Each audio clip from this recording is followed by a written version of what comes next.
morning and welcome to today's 5 with Fitz. Time to buckle up. The markets are down this morning as supply chain fears rise and oil prices fall on rising number of COVID-19 cases.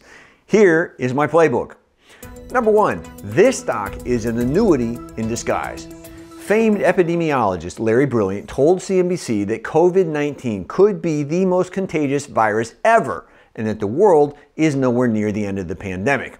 Sadly and unfortunately, I agree.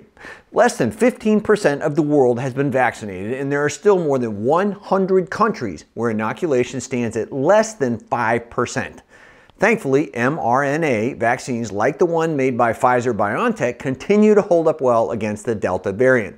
Brilliant also mentioned Johnson & Johnson, but I'm not a fan. I'd rather own Pfizer and do. Point number 2, the one restaurant stock that can beat inflation. People are beginning to sour on restaurant stocks because of supply chain pressure and the rising cost of labor. Darden, for example, just got a downgrade this morning from Evercore ISI.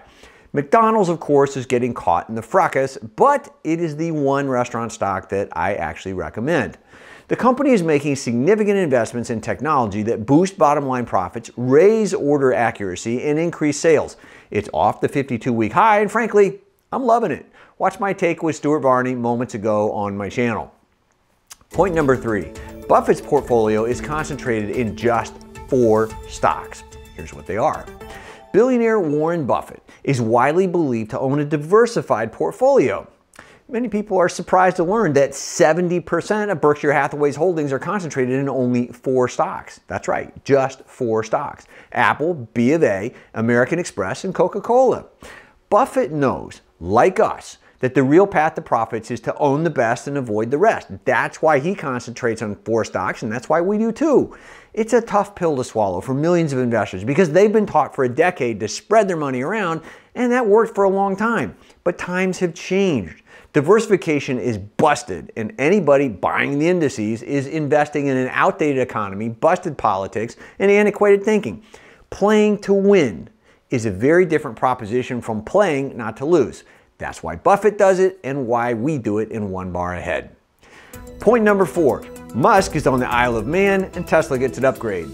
I have to imagine that Elon Musk is smiling ear to ear. That's because Starlink is setting up a ground station on the Isle of Man, which is best known, of course, in my world for motorcycle racing.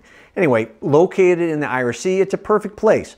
Adding a station there gives great horizon scan with nothing but ocean on all sides.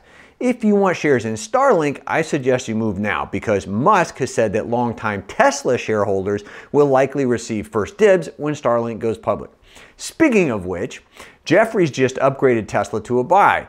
Analyst Philippe Houchois slapped a target of $850 a share, saying the company continues to prove a leader and an innovator in the mass production EV and battery markets. Yeah, think? We've been talking about this stuff for years. Still, I'll take it because it's a great move supporting what we've talked about for a long time. My target remains $1,000 a share.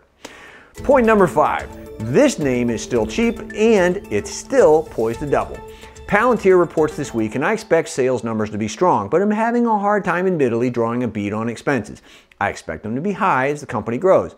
But meanwhile, the stock remains range-bound, which is great by me because it means anybody interested in upside can scoop up shares before the stock accelerates. Today's bottom line, down markets are not something to fear if you've done your homework ahead of time. Why is that? I get that question a lot, but here's the thing. Stocks that get hit the hardest often bounce back the fastest. Never forget that great companies making great products produce great results. You got this, I promise. Let's get out there and make it a great day. I'm Keith Fitz-Gerald, and I'll see you next time. Thank you for watching today's Morning 5 with Fitz. Click subscribe to get daily market notes right here on YouTube, or sign up for the email versions at the link below. You can also find me on Twitter and Instagram for my real-time thoughts on markets, analysis, and more.